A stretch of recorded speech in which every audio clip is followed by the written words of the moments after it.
Are you ready? Did you light the candle? Okay, let's start the ritual. Welcome to Intuitively Wild, the podcast. I'm your host, Rachel. This is a space where truth gets its voice back because shame loses its power when we speak to it. Here, we don't skip the hard parts. We sit with them, and we learn to hold ourselves inside them. This podcast is ritual in audio form, a way for us to bring intention and intuition back into our everyday. Let's dig into our roots and go deep. Hello, everyone, and welcome back to Intuitively Wild, the podcast, and welcome to our monthly Make It Ritual episode, a time for us to sit down and talk about how to ritualize and ceremonialize our life, how to bring intention and intuition and connection into our everyday. And I'm very excited about today's episode because we're talking about two topics that I think many of you might have heard swirling around the ether, especially if you're in spiritual communities, but that may feel too woo-woo or ungrounded or just confusing. And I have felt the same. They have felt really intangible. And as you might know, even though this is my wheelhouse, I like things to be grounded and actionable and practical. So I want to dig into them. And these topics are threshold crossing and cord cutting. So I think it's very significant to talk about threshold crossing right now. Again, you might have heard people talking about it a lot in terms of shifting from 2025 to 2026. This big threshold crossing that we all have moved through, because I think for all of us the last few years have been challenging and life-changing, to say the least. And these life challenges and changes deserve our recognition and our processing and our presence, and yet we spend much of our life filling up empty space and silence and honestly desperately jumping from one moment to the next and eager for the next thing to come and terrified of the emptiness and finding safety in this disconnection from the present moment, from what happened in the past. And we perhaps subconsciously think that ignoring our experiences means they don't impact us, that avoiding the silence means our anxieties don't exist, that escaping the pause means we're succeeding and always being productive and always moving forward and unimpacted. And really, avoiding the in-between moments leaves parts of ourselves exiled and segregated. It prohibits integration and embodiment and healing and presence, and it stunts our ability to move on and really move through and move healthily away from what we have experienced and into the next version of self. And when we pause and process, we return all of ourselves to ourselves. We really allow our whole experience in life to integrate and to take our lessons and learnings and life with us as we move forward and fully grow and embody who we are becoming. And I think so few of us take the time to acknowledge our experiences, big or small. And I really want you to think for a moment and ask yourself, when is the last time you acknowledged what you have been through? When is the last time you paused to feel what was left behind to be felt? When is the last time you processed your lessons? When is the last time you celebrated or grieved or laid claim to who you have been and who you are becoming? When is the last time you just let yourself sit and let everything settle and just waited to see what arose, what emotions, what feelings, what thoughts, what needs, what desires, just waited to see what happened? And I took a little social media hiatus for most of January, and it was quite wonderful, and it really allowed me to cross this threshold, which I'm going to get more into what that means in a second, but it allowed me to sit and process and sort through and be with myself. And when I was returning to social media, I got a little bit of anxiety because I had found such a sigh of relief from having that space to unplug and having this big disconnect to reconnect moment, which I have established this ritual for myself where every weekend I take off of social media and I say, I'm disconnecting to reconnect. And this time off of social media through January felt like a bigger moment of that. And it felt like I kind of like unplugged my brain from the wire it was plugged into and just like let it settle. And I just wrung it out of all the excess and allowed my past experiences to be processed without being so stimulated that I was prohibiting that.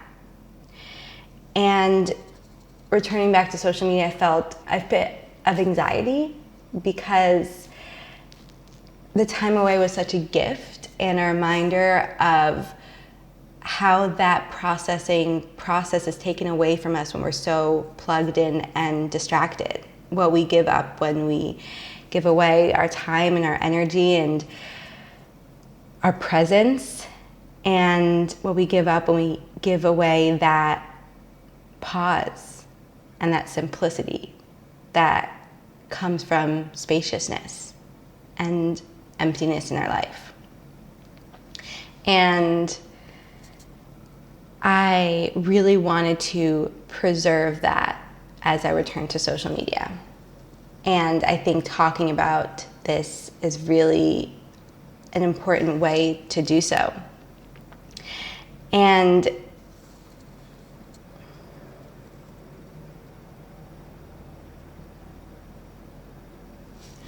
because what I really noticed, and what I have noticed, not just this past experience, but as I've integrated more pauses and processing in this threshold crossing kind of experience into my life, is that I'm able to watch my thoughts and my energy and my body as I'm processing. And as I create more and more spaciousness to just feel and be and not need to do and distract, I have been present to the processing of my past experiences. I can feel the lingering of the last few years weaving through my body and settling into my bones and integrating into my being. And despite whatever conscious processing and healing we do, whether that's therapy or journaling, there's threads that hang loose and hang-ups that refuse to die. And having that space in between, having this pause, this processing moment, that feels like the final step in the process, the step of emptying and creating space and sitting with ourselves and letting our body do what it needs to do, letting our being really integrate and work through things on its own. That simplicity, that presence, that self-trust, that allows the final pieces of a puzzle to set into place and really press all of ourselves, our past selves, into us. Let what needs to die finally decompose and fall away, and let the rest really integrate and settle into our bones. And I think that right now is a really important time to do this, and not just for the new year, but all of us are entering a new chapter. And we have all crossed a threshold. So what does it mean to cross a threshold? Well, put simply, it means to move from one level or layer or moment in life to the next. And this encompasses moments such as a new year and other bigger moments such as getting married, having a baby, someone passing away, you getting ready to pass away. But it also encompasses moments such as healing or changing jobs or moving homes or graduating from school or going through a breakup or finishing a project. And it also encompasses moments such as finishing a creative project or starting a new day or having a hard conversation or moving from one self-proclaimed season in life to another. You can wake up one day and be like, you just know you crossed the threshold because of something that happened or something that finally clicked into place. And these threshold crossings are often thrusted upon us unwillingly, but they can also be chosen. And some of these moments already do have celebrations built into them in our society, but they are often done so unintentionally or built off of someone else's structure and preconceived ideas. And although perhaps joyful, they are often filled with less reflecting and processing and intention setting and more chaos and busyness and overwhelm. And this can even be a wedding, perhaps you had a wedding to acknowledge this threshold crossing that you are moving through, but you didn't stop to actually think about what this means for you or how you're feeling about it or how you want this to be ceremonialized. And these moments can be obviously big and life-changing or seemingly small and mundane. They can be due to one acute event or a collection of steps built up over time. Many of these moments are ignored and pushed away. In fact, if we were to acknowledge their presence, we may be deemed as dramatic, weird, or unproductive. If you were to make a big to-do about waking up one day and feeling different, or having a hard conversation and making a big ceremony around that, you may be judged or shamed in some way. But really, that could be a really, really, really important moment for you to acknowledge and process and create a ritual or ceremony around. We spend a lot of our time stunting our growth because we don't allow ourselves to acknowledge our life and to cross the threshold. And every year is a threshold crossing, but the transition into 2026 did feel different, and it's ushering in a new season for all of us. And after years of traversing through the mud, I feel like the past 5 years have been kind of like this repetitive cycle, definitely growth and deepening the spiral, but a distinct chapter. And now we are all crossed a threshold into new energy this past New Year's. And yet we are prohibiting ourselves from stepping to this next chapter fully by not taking time to process, by not leaving space to quietly sit with ourselves and see what arises, by not allowing the last few years to seep into our bones. And through this, we allow our past selves to decay inside of us instead of decompose and nourish our soil for rebirth and new growth. A threshold crossing can not only be consciously claimed, it must be fully felt. We can't hide what hasn't been integrated. We can't hold what hasn't been embodied. So you can't just say, I've crossed a threshold, and yet you're not feeling it. You're not doing anything about it. You're not actually letting yourself move through that. So I really invite you to create a threshold crossing ritual for yourself. The next new moon is a really energetically cohesive time to do this, but you can do it at any time. So follow your intuition and what capacity you have and do what feels best for you. But I will lay out a little bit of a foundational threshold crossing ritual, and you follow what feels right for you. If you want to make this into a ceremony, the biggest difference between ritual and ceremony is just the depth. So ritual is kind of like a more acute moment that you can weave into any time of day, and a ceremony is more a time when you can really step into a new energy and lay out a whole new environment for yourself. I'm thinking of doing a whole other episode about the difference between ritual and ceremony, so I'll leave that there for now. But to begin, choose the threshold you feel you are crossing, the moment you wish to acknowledge and integrate and process, and the one you wish to embody, embrace, and fully live. So, for example, this could be the threshold you are crossing is from 2025 to 2026. So the moment you wish to acknowledge and integrate and process is your 2025 self, or this past version of self, this past chapter. And the one you wish to embody, embrace, and fully live is who you are becoming, who you've stepped into, this new season and chapter and layer of life that you are stepping into now. And from there, give yourself time with your thoughts to contemplate all this past season held for you. Perhaps in a journal, on a walk, while meditating or cooking or cleaning or driving to work. Let there be space for your mind to wander where it will as you sift and sort through and process. No agenda, no judgments, no expectations.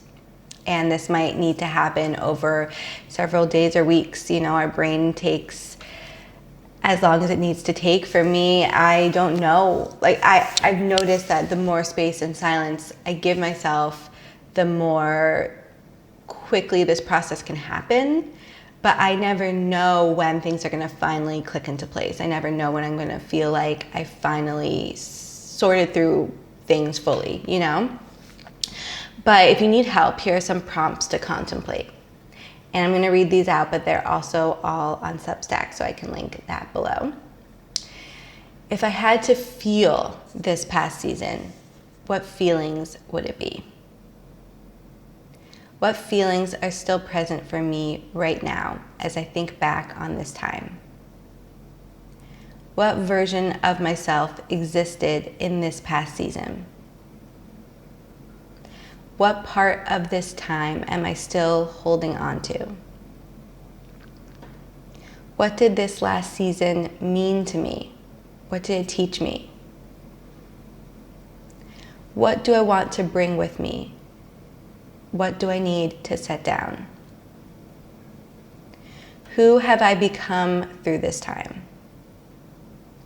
Who do I want to become through this next season?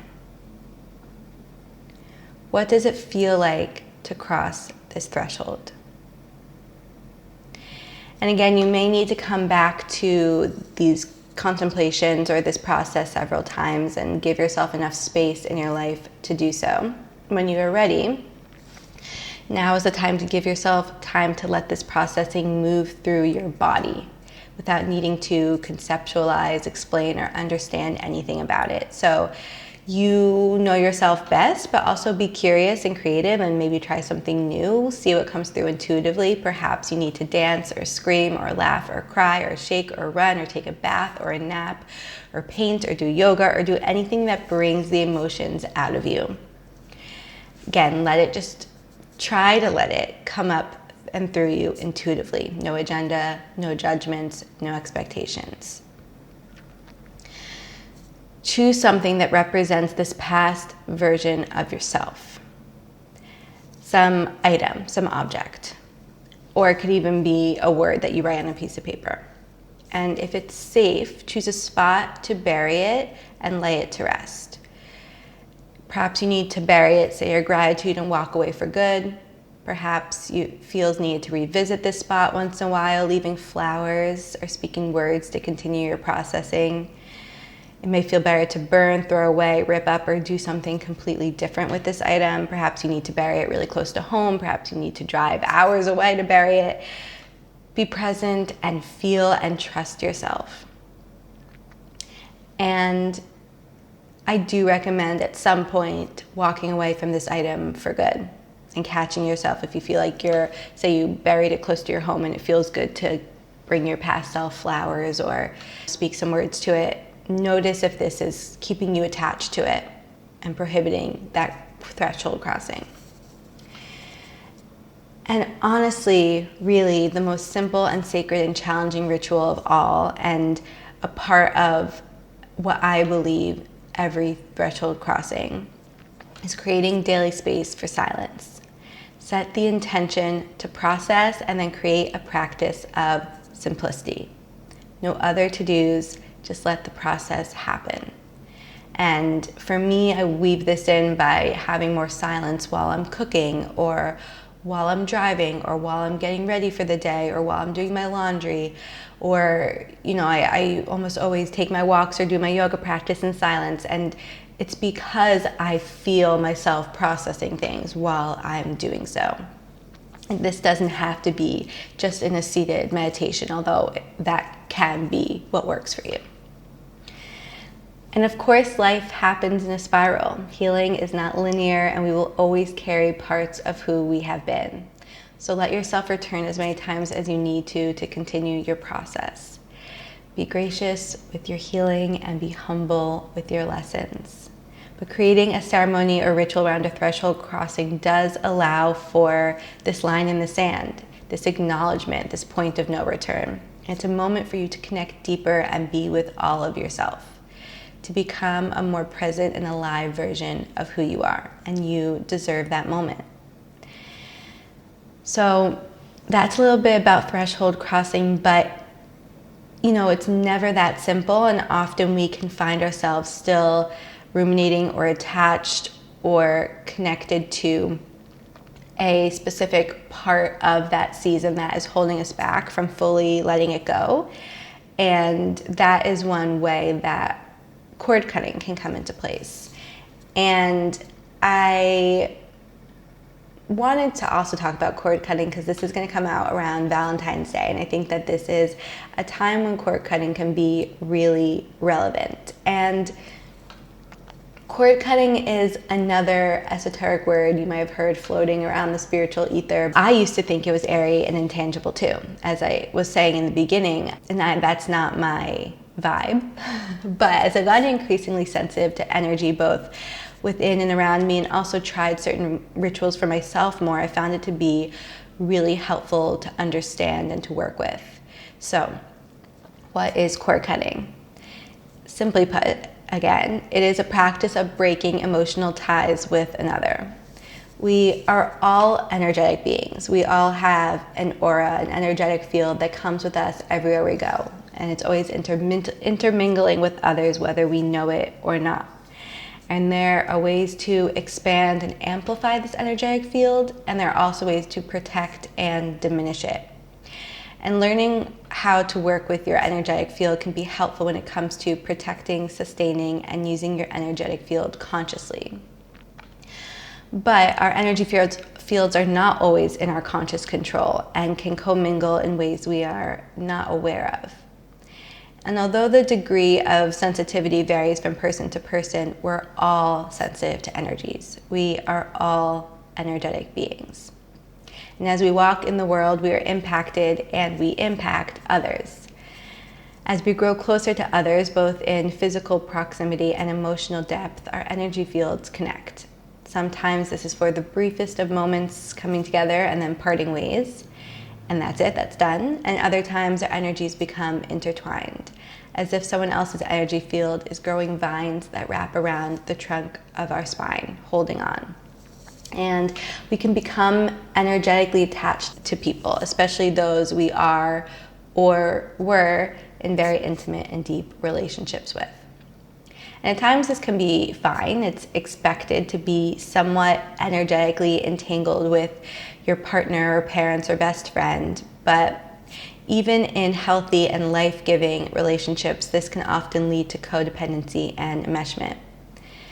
Energetic ties and cords can become a real problem, though, in unhealthy relationships, those we are hoping to walk away from, release, change patterns, or break contracts with. These relationships can stay attached to us and ripple into our lives, even as we attempt to remove these people and situations and themes and patterns from our current path.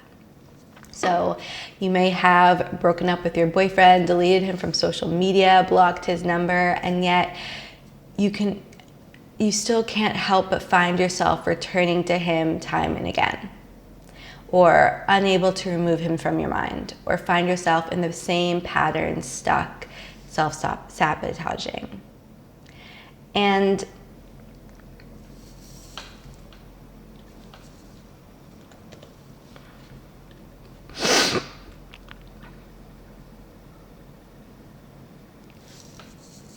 of course, there are many reasons why this may be the case. This ritual is not to be done instead of seeking support or therapy or other types of healing, but this type of energetic embodiment can be a crucial part of the puzzle that's often overlooked. Energetic entanglements run deep, and cord cutting can help carve a clear path forward. Our energy fields are just as real as our physical bodies, and that's science. Cord cutting rituals can be done at any time you need, but as this weekend is Valentine's Day, and also Friday the 13th is coming up, my favorite day, I thought I would offer a ritual you can work with to allow you to break ties with the past once and for all and call in a new path. And this ritual is not just for romantic relationships. It can be used for any type of relationship, a boss or best friend or parent or neighbor or stranger you met on the train. Often, the first person who comes to mind is the one that needs to be looked at. And if you're feeling confused about who you need to cut cords with, take a moment to pause and go inwards and ask yourself, what is a relationship that leaves you constantly feeling out of control and disconnected from yourself? One that, whether or not you're with them, consumes you in big or small ways. Or a relationship you are simply no longer wanting to let into your life. And start there. This is a gentle ritual. Cord cutting can be done in ways that are more intense, but we're not doing that here. Cutting cords in this way will not harm anyone, nor will it mean that this person will be forever removed from your life. But it does mean that their being, their energy, will no longer have the same influence on you. Think of it as if you're sending back all of the emotional baggage left at your doorstep, removing the feeling and the power and draining the battery empty. It's as if you're no longer seeing that person through a drug-induced haze or people-pleasing compulsions. Cutting cords can be life-changing and subtle. It depends on the depth and degree of the relationship. Depending on the relationship, a cord cutting ritual might need to become a more intricate and deep ceremony. But for some, a ritual such as the one we're about to talk about is perfect. But either way, this can be a really good place to start. So let's talk about the ritual. First, you do have to collect some tools. So again, we want an item representing the person you want to cut cords with. And like with our threshold crossing ritual, you want it to be an item you are willing to release. And then you want a black candle and a black string. If you don't have black, that's okay. It's mostly the intention, energy behind the ritual that really gives it its power. Then you want a small bowl filled with water and salt. And then a second candle, that's ideally a new candle embodying the energy you are calling in. And this can be anything, but perhaps choose something intentionally aligned with the energy that you want to call in. So if you're calling in a new partner, perhaps there's something that reminds you of a romantic relationship, that like a scent that you really love. And then paper and pen. So again, I'm going to walk you through this ritual, but it will all be laid out on Substack, so I'll link that below as well. To begin, you're going to light your black candle and open your ritual however you feel called. So in the past, we've talked about casting a circle or calling in the directions. It can be as simple as stating an intention such as, I'm ready to cut cords with blank. But again, difference between a ritual and ceremony is how big of an energy shift you enter into when starting this practice. Let it be guided by your intuition. And then once you have opened your circle, stated your intention, take your item and wrap the black string around it 3 times, creating a knot each time you do so.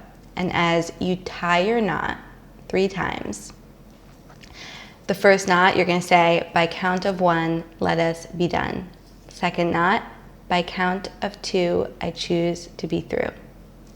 Third knot, by count of 3, so may it be. Then place the item down and grab your pen and paper. And write a goodbye letter to this person. Really lay it all out there. All of the remaining energy and emotion and resentment and gratitude, just let it out.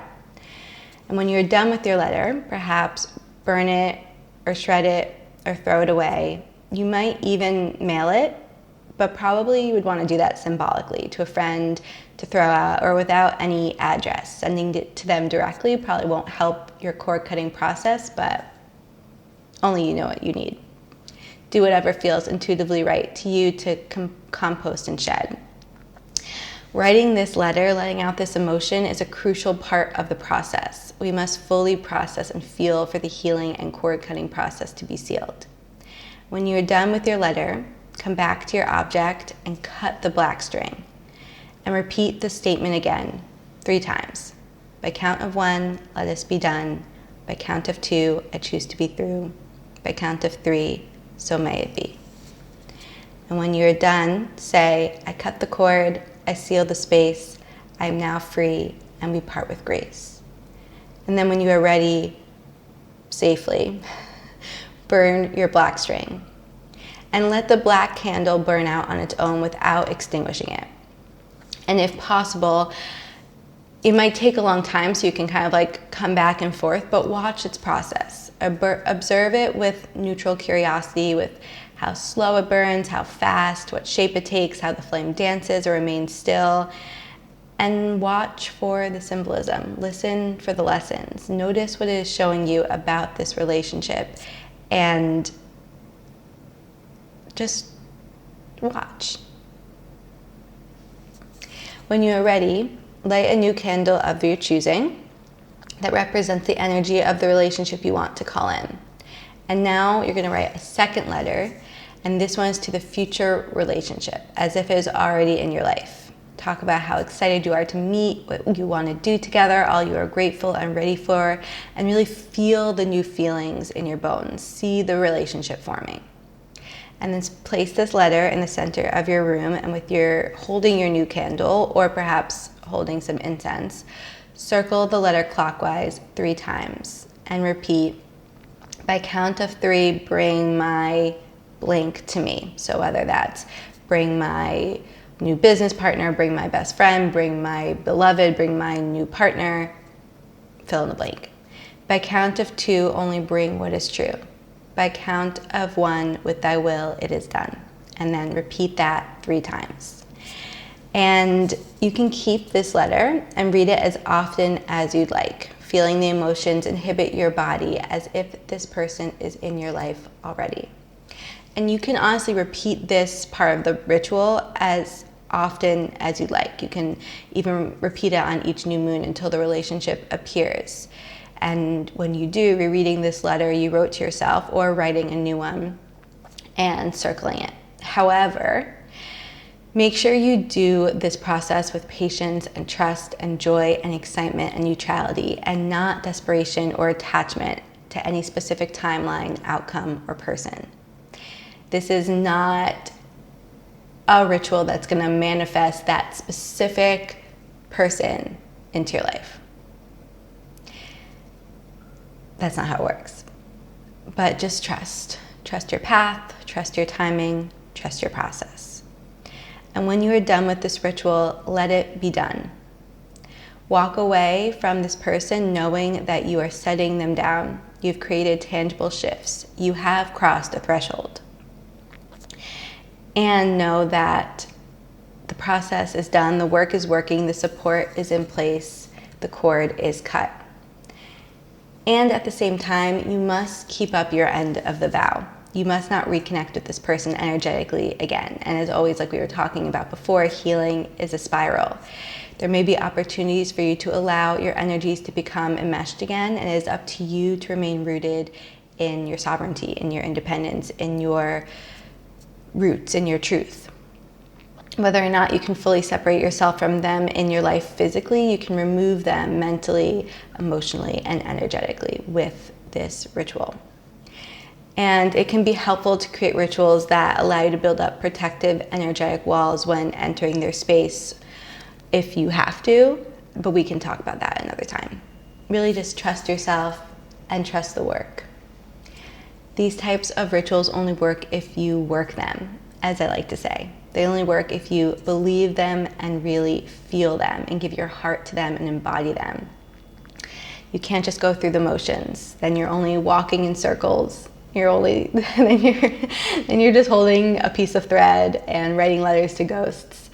This can seem airy-fairy, very witchy woo-woo, but if you really feel it and embody it and do it, you will see and feel the power and the potency and the groundedness. And for me, these rituals ground myself. These feel like tangible ways to practice and continue to process and integrate and move forward. And I hope that that feels true for you too. I really hope this ritual serves you as you thank the past and move on to the next. I hope this conversation around both threshold crossing and cord cutting feels really helpful and interesting to you and something to contemplate and work with. I wanted to include them together because I think they go hand in hand. I think that often a cord cutting ritual is part of a threshold crossing, And often we can't fully cross the threshold without some sort of cord cutting. So yeah, I would love to know how this feels for you, what comes up, if you do these rituals, or if it inspires you to create one of your own. Again, this is not a rule book to follow or prescriptive or perfect. Follow what feels good for you. You can use this as inspiration. You can do something completely different. You can do this exactly as I laid it out. I'd love to know what threshold crossing you feel like you are moving through. I'd love to know what cord cutting came up for you. If there's a person that you want to share, I'd love to talk to you about it or even help you through it if you need more support. And I know that I am doing these rituals and I'm doing them regularly, and they've felt really supportive and helpful for me in this season of life. So we're in it together. And that's all for now. I am so grateful for all of you, and I will see you next time for more magic. Thank you so much for joining me on this episode of Intuitively Wild, the podcast. I hope it helped deepen your connection to yourself, sparked some insights, and inspired you to live intuitively wild. If you enjoyed this podcast, it would mean so much to me if you would share it with others and leave a rating and review. And please reach out to me. I would love to connect with you. I will see you next time for more magic.